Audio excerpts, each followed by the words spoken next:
నమస్తే, welcome to yes news. నేను Pushpa. Bulletin లో ముందుగా హెడ్లైన్స్.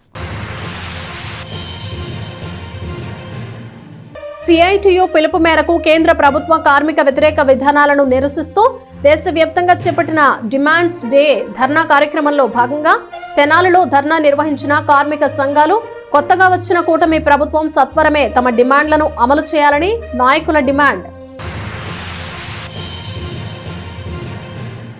తెనాల్లో ముగిసిన రాష్ట్ర స్థాయి ఆహ్వాన నాటిక పోటీలు. ప్రథమ బహుమతిని గెలుపొందిన ఇంద్రప్రస్థం నాటిక కుటుంబ బంధాన్ని ఇతివృత్తంగా ప్రదర్శించిన నాటికలు ప్రజల హృదయాలను దోచుకున్నాయంటూ నిర్వాహకుల వెల్లడి.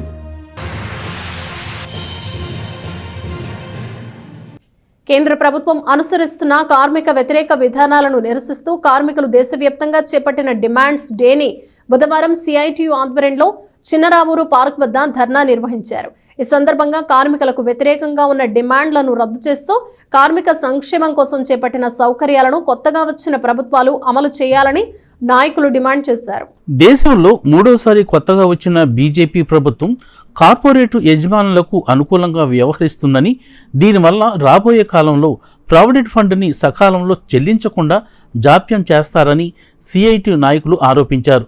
కనీస వేతనాలు నెలకు 26,000 రూపాయల చొప్పున నిర్ణయించి కార్మికులకు అమలు చేయాలని వారు డిమాండ్ చేశారు. ఓల్డ్ పెన్షన్ స్కీము అమలు చేయాలని, నూతన పెన్షన్ స్కీమ్ను రద్దు చేయాలని వారు కోరారు. ముఠా కార్మికులకు సమగ్ర చట్టం చేయాలని, అలాగే పంచాయతీ కార్మికులకు టెండర్ విధానాన్ని రద్దు చేయాలని వారు డిమాండ్ చేశారు. మొత్తం మీద 10 డిమాండ్లు కేంద్ర ప్రభుత్వం ఆమోదించి అమలు చేయాలని వారు పేర్కొన్నారు. ఈ ధర్నా కార్యక్రమంలో సిఐటియు, దాని అనుబంధ సంఘాల నాయకులు కొల్లిపర బాబు ప్రసాద్, షేక్ హుసేన్ వలీ, ఏవిఎన్ కుమారి, మంగళగిరి వెంకటేశ్వర్లు, గండికోట వెంకట సుబ్బయ్య, రెడ్రౌతు శ్రీనివాసరావు, కె శివశంకర్రావు, ఎం సాంబశివరావు తదితర నాయకులు పాల్గొన్నారు. దేశవ్యాప్తంగా all India CITU general council పిలుపు మేరకు ఆల్ ఇండియా డిమాండ్స్ డే కోరికల దినాన్ని దేశవ్యాప్తంగా జరుగుతున్న కార్యక్రమంలో భాగంగా తెనాల్లో కూడా జరుపుతున్నాం. ఈ కార్యక్రమంలో సిఐటియు అనుబంధ సంఘాలైనటువంటి anganwadi workers and helpers union, మున్సిపాలిటీకి సంబంధించినటువంటి పారిశుద్ధ్య కార్మికుల సంఘం, ముఠా కార్మికుల సంఘం, ఆర్టీసీ రిటైర్డ్ ఎంప్లాయీస్ సంఘం, ఆటో వర్కర్స్ సంఘం, భవన నిర్మాణ కార్మిక సంఘం మరియు ఇతర సంఘాలు సంయుక్త ఆధ్వర్యంలో ఈ ధర్నా కార్యక్రమాన్ని చేపట్టడం అనేటువంటి జరిగింది. ఈ ధర్నా సందర్భంగా ఈ దేశంలోని 145 కోట్ల ప్రజానీకానికి, ఆ ప్రజలకి ప్రాతినిధ్యం వహిస్తున్నటువంటి రాజకీయ పార్టీలకి, ఆ ప్రజలకి ప్రాతినిధ్యం వహిస్తున్నటువంటి ప్రభుత్వానికి మా కోరికలను చెప్పదలుచుకున్నాం. మొదటి కోరిక 1955లో ఇండియన్ లేబర్ కాన్ఫరెన్స్ మొదటి కాన్ఫరెన్స్లోనే ఈ దేశంలోని కార్మిక వర్గానికి కనీస వేతనం ఎంత ఉండాలని నిర్ణయించారు.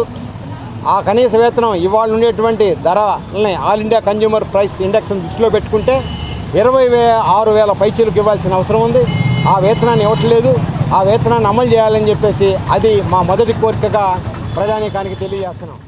జూలై 10 కోరికల దినోత్సవం సందర్భంగా మా అంగన్వాడీలని గత ప్రభుత్వం కూడా మా డిమాండ్లు చేశాము, మా నిరవధిక సమ్మె కూడా చేశాము. కానీ అందులో ఆ ప్రభుత్వం ఇస్తానన్న హామీలను అమలు చేయలేదు. అదే ఈ ప్రభుత్వం అయినా సరే ఆ హామీలను అమలు చేయాలని, మా కోరికలని కనీస వేతనం 26,000 ఇవ్వాలని, అలాగే మాకు రిటైర్మెంట్ బెనిఫిట్ ఇవ్వాలని, అలాగే మినీ వర్కర్లు మెయిన్ వర్కర్లుగా గుర్తించాలని, ఇటువంటి డిమాండ్స్ అన్నీ మేము పెట్టున్నాము. వీటన్నిటికీ ఈ ప్రభుత్వం అయినా మా కోరికలని నెరవేర్చాలని చెప్పి మా కోరికలు ఏంటంటే ప్రభుత్వం ఎమ్మటే ఇసుకని అందుబాటులోకి తీసుకురావాలని, రాజధాని పరిసర ప్రాంతాల్లో స్థానిక వర్కర్స్ని కార్మికులుగా వర్క్లో పెట్టుకోవాలని, సంక్షేమ బోర్డుని తెరిపించి సంక్షేమ బోర్డు ద్వారాగా కార్మికులకు రావాల్సిన ఫండ్స్ అవన్నీ ఇవ్వాలని మా కోరిక. రోటరీ కళా పరిషత్ ఈదర రామారావు చారిటబుల్ ట్రస్ట్ ఆధ్వర్యంలో ప్రథమ రాష్ట్ర స్థాయి ఆహ్వాన నాటిక పోటీలు ఆదివారంతో ముగిశాయి. ఉత్తమ ప్రదర్శనగా ఇంద్రప్రస్థం నాటిక ప్రథమ బహుమతిని గెలుచుకుంది. 2 రోజులుగా జరిగిన నాటకాలు ప్రజల హృదయాలను ఎంతగానో ఆకట్టుకున్నాయి. రోటరీ కళా పరిషత్తు ఈదర రామారావు చారిటబుల్ ట్రస్ట్ సంయుక్త ఆధ్వర్యంలో స్థానిక తెనాలి రామకృష్ణ కవి కళాక్షేత్రంలో 2 రోజులుగా జరిగిన రాష్ట్ర స్థాయి ప్రథమ ఆహ్వాన నాటికల పోటీలు మంగళవారం రాత్రి ముగిశాయి. ఉత్తమ ప్రదర్శనగా అభినయ ఆర్ట్స్ గుంటూరు వారి ఇంద్రప్రస్థం నాటిక ప్రథమ బహుమతిని అందుకుంది. ఇదే నాటికకు ఉత్తమ రచన, ఉత్తమ దర్శకత్వం, ఉత్తమ రంగాలంకరణ, ఉత్తమ క్యారెక్టర్ నటుడు బహుమతులు వరించడం విశేషం. చైతన్య భారతి కరీంనగర్ వారి స్వప్నం రాల్చిన అమృతం నాటిక ద్వితీయ ఉత్తమ ప్రదర్శన, new star modern theatre Vijayawada వారి కపిరాజు తృతీయ ఉత్తమ ప్రదర్శన బహుమతిని గెలుచుకున్నాయి. అందిన ఆకాశంలో నటించిన ఎస్ఎన్ భాష ఉత్తమ నటుడిగా, జ్యోతిరాజ్ బి శెట్టి ఉత్తమ నటిగా బహుమతులు గెలుచుకున్నారు. సుసనం నాగభూషణం, గోపరాజు విజయ్ వ్యవహరించారు. ముగింపు సభలో ముఖ్య అతిథిగా హాజరైన మాజీ ఎమ్మెల్యే ఎన్టీఆర్ కళా పరిషత్ ఒంగోలు వ్యవస్థాపకుడు ఈదర హరిబాబు చేతుల మీదుగా బహుమతులు అందజేశారు. రోటరీ క్లబ్ ఆఫ్ తెనాలి అధ్యక్షుడు ఈదర శ్రీనివాసరావు అధ్యక్షత వహించారు. మాజీ మంత్రి నన్నపనేని రాజకుమారి, ట్రస్ట్ అధ్యక్షుడు ఈదర వెంకట పూర్ణచంద్, క్లబ్ కార్యదర్శి దేవయజం మురళీకృష్ణ, పట్టణ రంగస్థల కళాకారుల సంఘం అధ్యక్షురాలు బుర్రా జయలక్ష్మి, రాష్ట్ర కార్యనిర్వాహక అధ్యక్షుడు గరికపాటి సుబ్బారావు, డిఎల్ కాంతారావు, బత్తుల వెంకటేశ్వరరావు, నల్లూరి వెంకటేశ్వరరావు, డాక్టర్ అయినాల మల్లేశ్వరరావు పాల్గొన్నారు. సభకు ముందు new star modern arts theatre Vijayawada వారి కపిరాజ నాటికను ప్రదర్శించారు. రచన, దర్శకత్వం డాక్టర్ ఎంఎస్ చౌదరి. చివరగా అమృత లహరి థియేటర్ ఆర్ట్స్ గుంటూరు వారి నాన్న నేనొచ్చేస్తా నాటికను ప్రదర్శించారు. గంటి రాజేశ్వరి మూల కథను తాళాబత్తుల వెంకటేశ్వరరావు నాటకీకరించగా ప్రముఖ రంగస్థల నటీమణులు అమృతవర్షిణి లహరి దర్శకత్వం వహించారు. రామాయణంలో ఓ ఘట్టం. నేను చూస్తే ఇది మా వాళ్ళు కొంతమంది ఊరూరు తిరుగుతూ మత మార్పిడి చేసే పనిలో బిజీగా ఉన్నారు. గొప్ప తీసి మమ్మల్ని ఏమన్నా టార్గెట్ చేస్తున్నావా? సార్ నేను మరీ అంత హీరోని కాదు సార్. ఆయన ఏ మతమైనా అందరికీ సమ్మతమైనగా ఉండాలి. సమ్మతమా అంటే సమ్మగా ఉండాలా? అవును సార్, సమ్మగానే ఉండాలి. కుల మతాలు అనేవి దాదాపు గజ్జి లాంటివి. ఎక్కడ దురద పడితే అక్కడే దొక్కోవాలి. అలాగని పక్కన కొట్టుకుంటే దురద తీరదు సరికదా, పక్కన పెద్ద పుండు ఏర్పడుతుంది. ఆ మత జీవితాంతం ఉంటుంది సార్. ఏ మనిషి అయినా మనసుకు నచ్చిన మతాన్నే ఎంచుకుంటాడు. అయినా ఏ మతం అధర్మాన్ని బోధించగలరా సార్? మతం బోధించదయ్యా, కానీ కొంతమంది మత బోధకులు బోధిస్తారు. అయినా రామాయణ మహాభారతాల మీద చాలా కథలు వచ్చాయి. ఇంకా నువ్వేంటి కొత్తగా చెప్పేది? సార్, యేసు ప్రభు అందరికీ ప్రభువు. ప్రభువు వచ్చుచున్నాడు, మన పాపాలు కడుగుతున్నాడని మనందరికీ తెలుసు. అయినా ప్రతి ఆదివారం చర్చిల్లోకి వెళ్ళాక మళ్ళీ అదే విషయాన్ని ఎందుకు సార్ చర్చిస్తారు? ఏంటి సెటరా? అది కాదు సార్. పర్లా రచయితలకి ఆ మాత్రం నోటి తుత్తరా బొలుపు ఉండడం కావాలే. అది కాదు సార్. మన ఇతిహాసాల్లో ఉన్న ఒక ప్రత్యేకత ఏంటంటే ఒక్కొక్క కథ ఒక్కొక్కరికి ఒక్కొక్కలా అర్థమవుతుంది. దాంట్లో మంచిని గ్రహించిన వాడు మహోన్నతుడవుతాడు, చెడుకు ఆసక్తిని చూపించిన వాడు మూఢుడవుతాడు. సార్, రామాయణంలో నేను నమ్మిన ఓ ఆదర్శ ఘట్టం, ప్రస్తుత సమకాలీన సమాజానికి ఎట్టి పరిస్థితుల్లోనూ గుర్తు చేయవలసిన ఓ ధర్మఘట్టం. ఆ స్టైల్లో నేను రచించాను సార్. సరే కానీ ఇప్పుడు అదంతా అయిన తీరిక నాకు లేదు. మొత్తాన్ని క్లుప్తంగా ఒక గంటలో చెప్పగలవా లేదా? చెప్పగలవా సార్? కళ్ళకు కట్టినట్లుగా దృశ్యాలు మీకు చూపిస్తాను. ప్రేక్షకులు కొట్టే చప్పట్లను మీకు వినిపించేలా చేస్తాను. ఓవర్ అనిపించట్లా? అంటే అనేసరికి నాకు కూడా అలాగే ఉంది సార్. కాకపోతే రచయితలకి బరుపు తొత్తంతో పాటు ఓవర్ కాన్ఫిడెన్స్ కూడా ఎక్కువే సార్. ఆ ఓవర్ కాస్త జోబులో పెట్టుకొని ఇలా రా నడుస్తూ నీ కథ గురించి చెప్చేద్దాం. అన్నట్టు తోకదారి కథ అన్నావు, ఆ హనుమంతుడి కథనా? సార్, రామాయణంలో తోకదారంటే హనుమంతుడు మాత్రమే కాదు, ఇంకా చాలా మంది ఉన్నారు. అందులో ఒక అద్భుతమైన పాత్ర ఉంది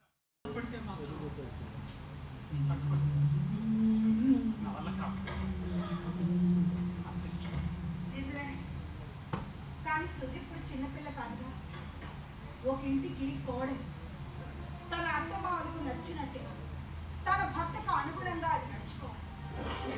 కానీ అదేమిటో ఈ రోజుల్లో ఆడపిల్లలకు ఆ విషయం తెలియడమే లేదు. వాళ్ళ మీద ఉన్న పిచ్చి ప్రేమతో మనం కూడా అర్థమయ్యేలా చెప్పలేకపోతున్నాం. అందుకనే కదా ఇన్ని గొడవలు, చిరాకులు, పరాకులు, విరాకులు. ఏంటో మాట్లాడేస్తున్నావు, ప్రాబ్లమా? మరింత కాదండి. అదే ఢిల్లీ అప్పారావు గారు అమ్మాయి సుజాత ఉంది కదా, తన గురించి ఆలోచిస్తూ ఏదో మాట్లాడేశాను. హలో, మాజీ కార్పొరేటర్ ఢిల్లీ అప్పారావు అంటే మామూలుడు కాదు. నా 10 ఏళ్ల వయసులోనే ఢిల్లీ వెళ్ళి ఎర్రకోటను చూసొచ్చింది ఈ సిటీ మొత్తంలో నేను ఒక్కడే.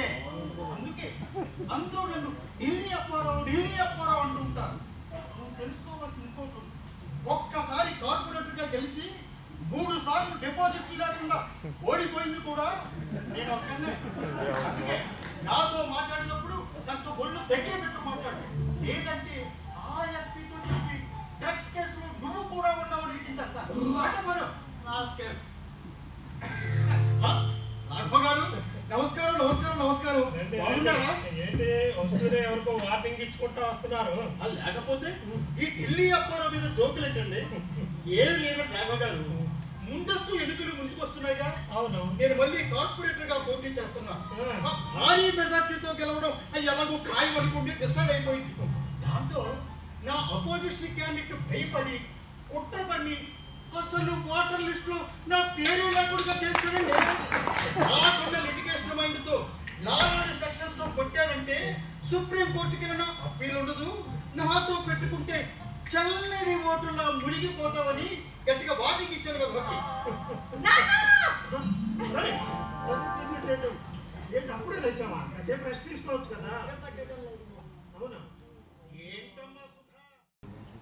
Either Ramarao charitable trust, rotary Kala Parishat సంయుక్తంగా నిర్వహించిన నాటిక పోటీల బహుమతి ప్రదానోత్సవానికి పిలవగానే వచ్చిన అన్నగారు ఈదర్ హరిబాబు గారికి, అట్లాగే ననమనేని రాజకుమార్ గారికి, మా మాస్టర్ గారు ముకుందరావు గారికి, రంగకళ ప్రెసిడెంట్ వర్రా జయలక్ష్మి గారికి, కార్యనిర్వాహక అధ్యక్షులు గరికపాటి సుబ్బారావు గారికి, రోటరీ ప్రెసిడెంట్ ఈదర శ్రీనివాసరావు గారికి, సెక్రటరీ మురళీకృష్ణ గారికి, మా ఆప్తులు డిఎల్ కాంతారావు గారికి నమస్కారాలు తెలియజేసుకుంటున్నాం. ఈరోజు కళల కానాసి తెనాలిలో మనది కూడా ఒక కళా పరిషత్ ఉంటే బాగుంటుంది అనే తలంపుతో రోటరీ కళా పరిషత్ పేరు మీద మా నాన్నగారి అయిన ఈదర్ రామారావు చారిటబుల్ ట్రస్ట్ మీద ఈ రోజు నుంచి ఈ కళా పరిషత్ ప్రారంభించి ప్రతి సంవత్సరం ఈ నాటక పోటీలు చేయాలని తలంపుతో ప్రవేశపెట్టాం. అట్లానే మా రోటరీకి సంబంధించి వ్యవస్థాపకులు పాల్ హారిస్ పురస్కారం మా రోటరీలో విశిష్ట సేవలను అందించిన వారికి ప్రతి సంవత్సరం పురస్కారం అందించాలని కూడా ఈ కళా పరిషత్లో ఒక భాగంగా చేసుకున్నాం. ఈరోజు వచ్చిన 5 నాటికల నిర్వాహకులకు కృతజ్ఞతలు తెలియజేసుకుంటున్నాం.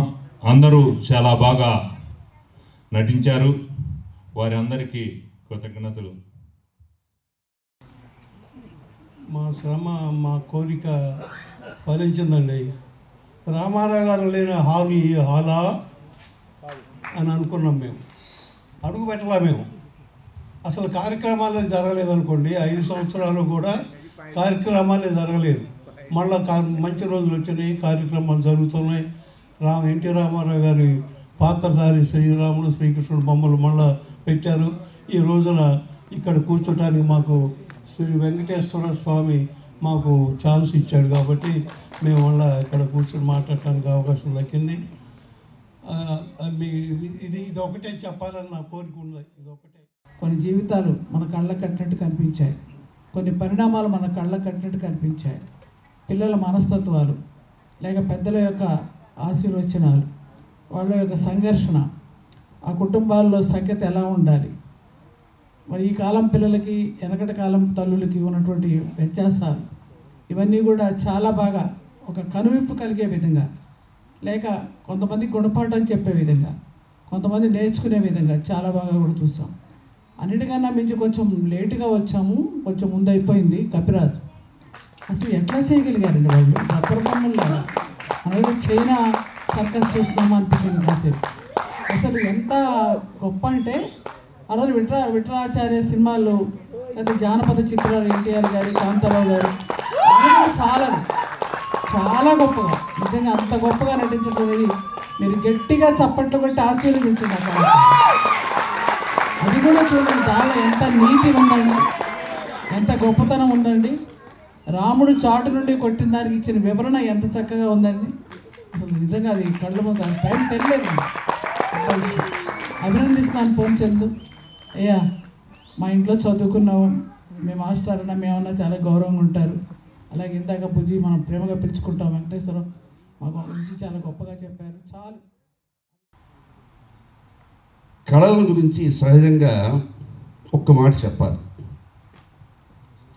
కేవలం మెప్పు కోసం కాదు, మార్పు కోసం, మంచి రేపటి కోసమే కళలు. మనం ఏదో కాసేపు సరదాగా చూసో కడతాళ్ళ డౌన్లు కొట్టో కాసేపు నవ్వుకునే పోవటానికి కాదు, సమాజంలో ఒక మంచి మార్పుని కోరుతూ ఈ కళారంగం అంతా కూడా నాటికలు రాస్తూ ఉంటారు. మీరు ఏ నాటికైనా తీసుకోండి, దాంట్లో ఒక మంచి మెసేజ్ ఉంటుంది. సమాజంలో ఒక మార్పు కోరుతూ ఒక మంచి మెసేజ్ ఉంటుంది. అందుకనే కళారంగం ఎక్కడ నాటికలు లేదా నాటకాలు లేక జానపద కళాకారులు కానీ వీళ్ళంతా కూడా కళాకారులంతా కూడా సమాజంలో ఒక మంచి మార్పును కాంక్షిస్తూ వాళ్ళు కృషి చేస్తూ ఉంటారు. రాష్ట్రంలో ఉన్న కళాకారులందరికీ మనస్ఫూర్తిగా నా శుభాకాంక్షలు తెలియజేస్తూ ఉన్నాను.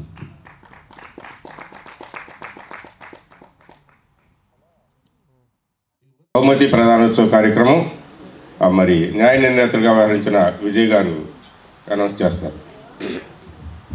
ముందుగా అందరికీ నమస్కారం. పెద్దలిద్దరూ ఉండి చిన్నవాడైన నన్ను న్యాయ నిర్ణయం చదివే బాధ్యతను అప్పగించినందుకు గురుతుల్యులిద్దరికీ హృదయపూర్వకంగా ధన్యవాదాలు తెలుపుకుంటూ, వేదిక మీద ఉన్న పెద్దలందరికీ కూడా నమస్సులు తెలుపుకుంటూ కార్యక్రమాన్ని ప్రారంభిస్తున్నాను. ముందుగా వ్యక్తిగత బహుమతుల దగ్గర నుంచి వస్తాను సార్. ఉత్తమ లైటింగ్ కపిరాజు నాటికకు రత్నబాబు.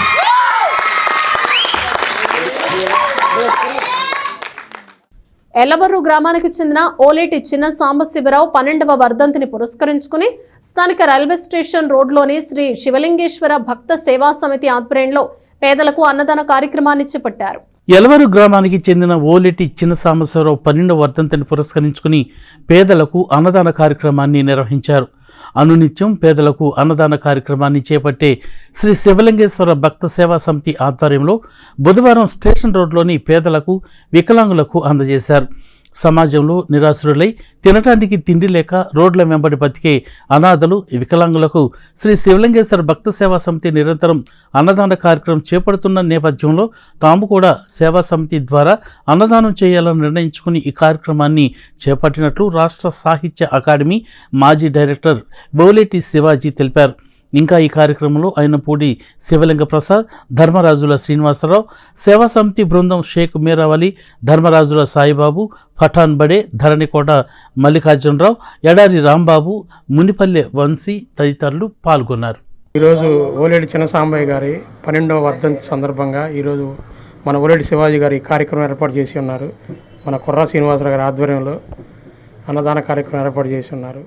ఎలవరు గ్రామానికి చెందిన ఓలేటి చిన్న సాంబయ్య గారు 12వ వర్ధంతి సందర్భంగా వారి కుమారుడు ఓలేటి శివాజీ గారు ఈ అన్నదాన కార్యక్రమం నిర్వహించడం చాలా సంతోషకరం. ఇంకా మరెన్నో సేవా కార్యక్రమాలు చేపట్టాలని వారి తండ్రి జ్ఞాపకార్థం ఇంకెన్నో మిగిలిన సంఘంలో ఇంకెన్నో కార్యక్రమాలు చేపడితే చాలా అందరూ సంతోషపడతారని చెప్పి ఆశిస్తున్నాం. 12వ వర్ధంతి సందర్భంగా శివలింగేశ్వర స్వామి భక్త బృందం ఆధ్వర్యంలో అన్నదాన కార్యక్రమం అనేది నిర్వహించడం జరుగుతుంది. మా తండ్రి గారు తెలుగుదేశం పార్టీలో మాజీ కనకదుర్గ ట్రస్ట్ బోర్డు డైరెక్టర్గా చేశారు. వీరు మా గ్రామంలో ఎలవరు గ్రామంలో అనేక సేవా కార్యక్రమాలు చేశారు. వారికి ఆత్మకి శాంతి చేకూర్చాలని తల్లిదండ్రుల యొక్క జ్ఞాపకాలను గుర్తు చేసుకుంటూ ఈ అన్నదాన కార్యక్రమం నిర్వహించడం జరుగుతుంది అని తెలియజేసుకుంటూ సెలవు. సార్వత్రిక ఎన్నికల్లో కూటమికి అఖండ విజయం సాధించడంతో దుగ్గిరాల తెలుగుదేశం పార్టీ సభ్యులు నారా హనుమంతరాయుడు మోకాళ్లపై తిరుమల కొండను ఎక్కి స్వామివారికి మొక్కులు చెల్లించుకున్నారు. మంగళగిరిలో టీడీపీ జాతీయ ప్రధాన కార్యదర్శి నారా లోకేష్ సార్వత్రిక ఎన్నికల్లో భారీ మెజారిటీతో విజయం సాధించడంతో దుగ్గిరాల టీడీపీ గ్రామ కమిటీ సభ్యుడు నారా హనుమంతరాయుడు మోకాళ్లపై తిరుమల కొండకి బుధవారం కలియుగ ప్రత్యక్ష దైవం శ్రీ వెంకటేశ్వర స్వామి వారికి మొక్కులు చెల్లించుకున్నారు. కూటమి ప్రభుత్వ పాలనలో రాష్ట్రం 100% అభివృద్ధి చెందుతుందని అన్నారు. రాష్ట్రంలో అన్ని వర్గాల ప్రజల సంక్షేమం అభివృద్ధి లక్ష్యంగా కూటమి ప్రభుత్వం పనిచేస్తుందని దుగ్రాల గ్రామ కమిటీ టీడీపీ సభ్యుడు నారా హనుమంతరాయుడు పేర్కొన్నారు.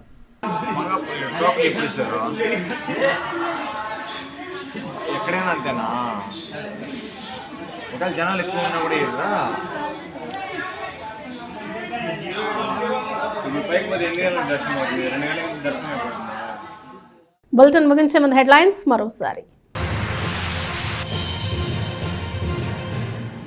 సిఐటియు పిలుపు మేరకు కేంద్ర ప్రభుత్వ కార్మిక వ్యతిరేక విధానాలను నిరసిస్తూ దేశవ్యాప్తంగా చేపట్టిన డిమాండ్స్ డే ధర్నా కార్యక్రమంలో భాగంగా తెనాలిలో ధర్నా నిర్వహించిన కార్మిక సంఘాలు కొత్తగా వచ్చిన కూటమి ప్రభుత్వం సత్వరమే తమ డిమాండ్లను అమలు చేయాలని నాయకుల డిమాండ్. తెనాల్లో ముగిసిన రాష్ట్ర స్థాయి ఆహ్వాన నాటిక పోటీలు. ప్రథమ బహుమతిని గెలుపొందిన ఇంద్రప్రస్థం నాటిక, కుటుంబ బంధాన్ని ఇతివృత్తంగా ప్రదర్శించిన నాటికలు ప్రజల హృదయాలను దోచుకున్నాయంటూ నిర్వాహకుల వెల్లడి. ఇవి బులెటిన్ విశేషాలు. మరో బులెటిన్లో మళ్ళీ కలుద్దాం. Keep watching yes news.